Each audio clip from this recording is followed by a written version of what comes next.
Welcome back to the news at 10.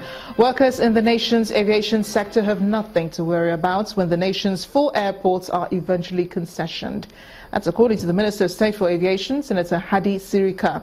The minister, who met with the 2 aviation unions in Lagos, allayed workers' fears and declared that the federal government would not allow people to lose their jobs while concessioning the airports. He explained that workers would be more productively engaged when the airports are concessioned. In the wake of the flood disaster that ravaged some communities in Osogbo, Osun State, on Tuesday, September 13th, the state government has commenced the dredging of major waterways. Residents have also been warned against indiscriminate dumping of refuse. Tonight, our community report examines the challenges residents face as they recover from floods that claimed 1 life and destroyed property worth millions of naira.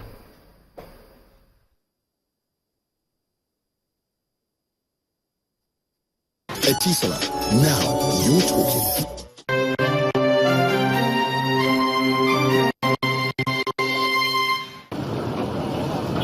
The lessons have been learned, albeit the hard way. Now it's time to pick up the pieces from the horror that shook Osogbo, the Osun State capital, on the 13th of September. 1 life, properties worth several millions of naira, lost to the flood, regarded as one of the worst in the history of the state.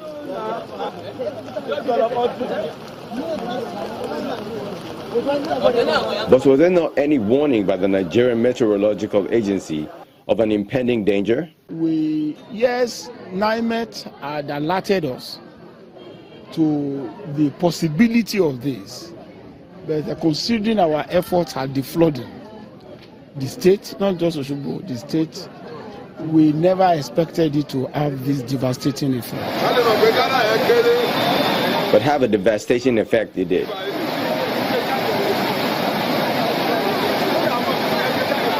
A situation that has prompted the authorities to call for support from the citizens. My little advice to the people of Osun is for us to embrace the habit of keeping our environment very, very clean and safe. And to buttress its intention, a sanitation exercise project has been launched. And this is backed by Royal Command. And I decided to champion it.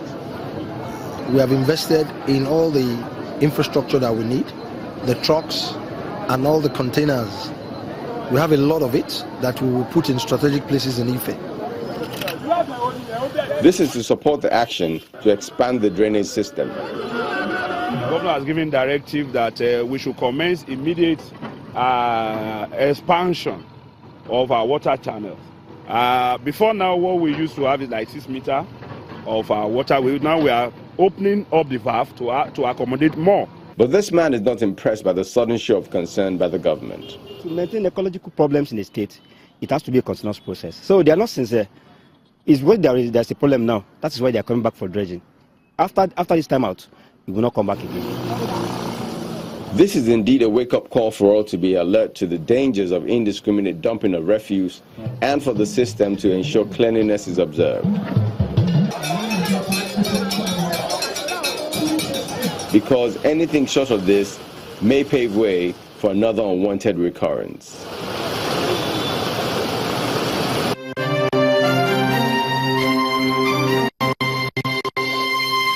Etisala, now you're talking.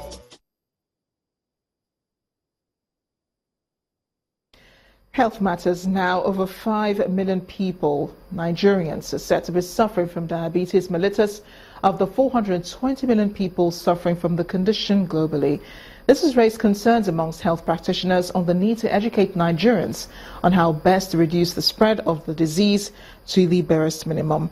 We'll now be joined on the news at 10 by Dr. Ian Asibong, the Commissioner for Health in Cross River State, to examine measures needed to address this situation. You're welcome to the news at 10. Thank you very much, Kumara. Great to have you here. You were at that meeting in Calabar where Yes. some of these figures were reeled out and some of the conditions and so on. How bad really is the situation today? It's really bad. It's really bad. because we are talking of epidemiological transition right now in Nigeria. Many developed countries right now are only having a problem of non-communicable diseases. But in Nigeria, we're having this problem of communicable and non-communicable. So it's just a double-barrel, double-pronged issue.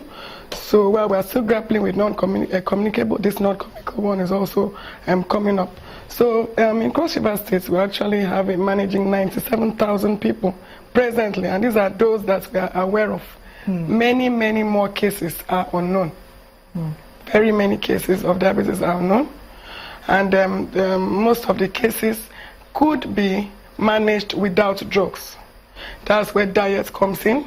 We talk about dietary approach to stop hypertension and other lifestyle diseases. Many of these we know already. Things like, of course, taking fruits and vegetables. Things like regular exercises, at least 30 minutes a day, at least 3 days a week. Having less oil in your food, not putting too much salt. These are things we know. And these little things can actually reduce the incidence of diabetes. And it's good that you're saying all of this now, because my next question would have been, how much awareness do we have? And do we have, a health scheme that helps to manage this disease? Definitely, definitely. A lot of awareness is being created at the federal and the state level. Presently, the Federal Ministry of Health is carrying out this rapid response initiative, massive screening of for diabetes.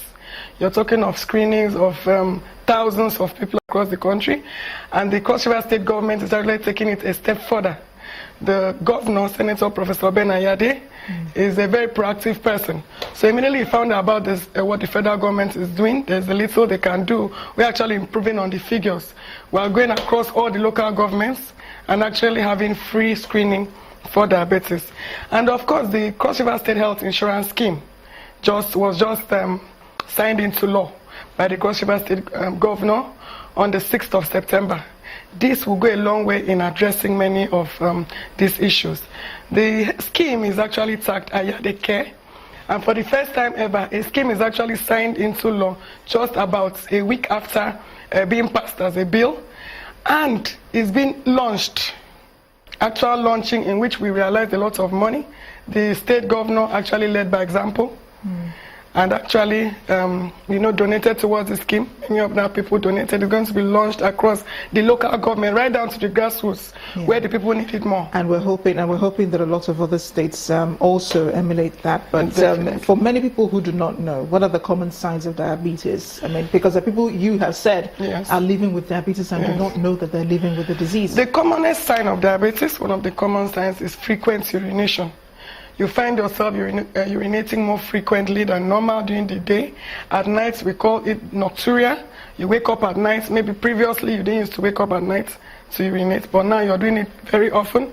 Or even if you weren't waking up before, but you realize that every night now you wake up, then there's a difference. But for somebody that usually, because everybody has their own personal idiosyncrasies, if you usually wake up at night to menstruate, then if it's once and you realize that there's actually an increase, now you're talking of twice or thrice, then there's a problem.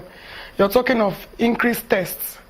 You find yourself drinking water very often, much more than normal. Those symptoms are quite similar to malaria. Yes, frequent drinking malaria, of water and also frequent urination. Because of the fever in malaria, but diabetes comes without fever. Okay. And one of the cardinal signs of malaria is fever. So you also find the person eating a lot. Oh. Yes, the person eats a lot, urinates a lot, drinks plenty of water, feels very tired. Okay, thank you. Thank you so much, Mrs. Dr. Inyang Asibong, for joining us on the News at 10. Thank you. We're on to Anambra State now, where the government has given an assurance to residents of Apo community in Agwata local government area they will tackle some infrastructure challenges. And that community is one in which the governor has earmarked a benefit from sums owed by the federal government, which will soon be released. The governor said this during a meeting with representatives of the community. Akbo community in Agwata local government area. The first time the governor will be visiting them. Exchange of pleasantries with the community leaders and then straight to the reason for the gathering. traditional dance with a special rendition welcoming the dignitaries.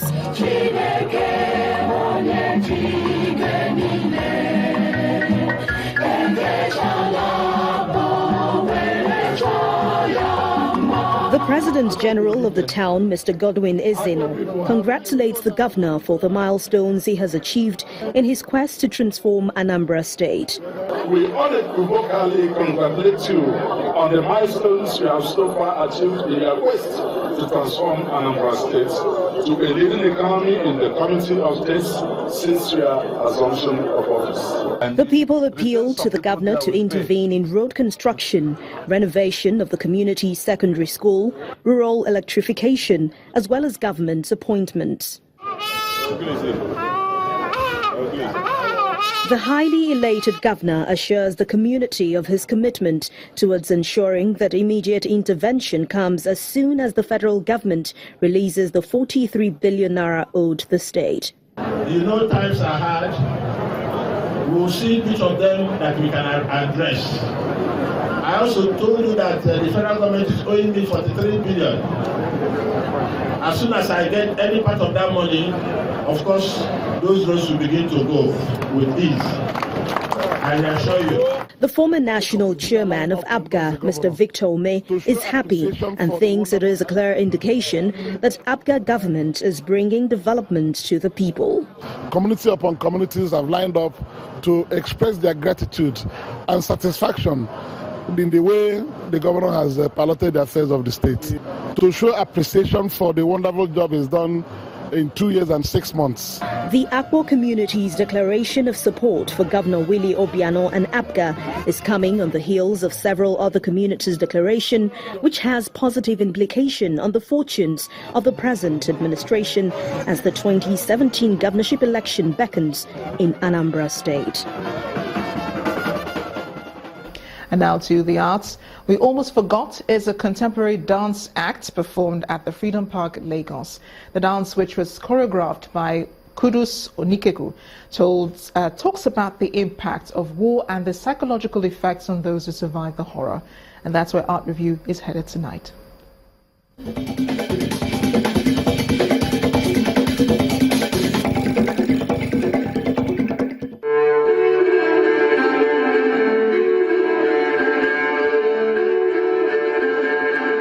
It's a cold night.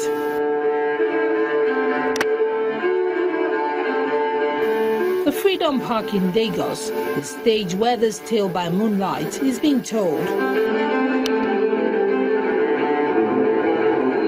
It's as dark as the atmosphere.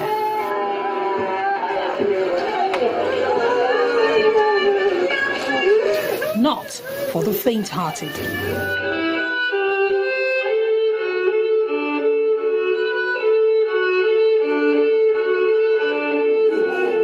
Actors reenact personal stories of those who've experienced violence and live to tell it.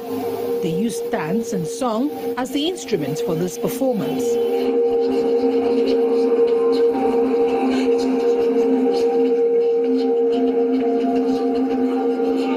We're people who have no memory.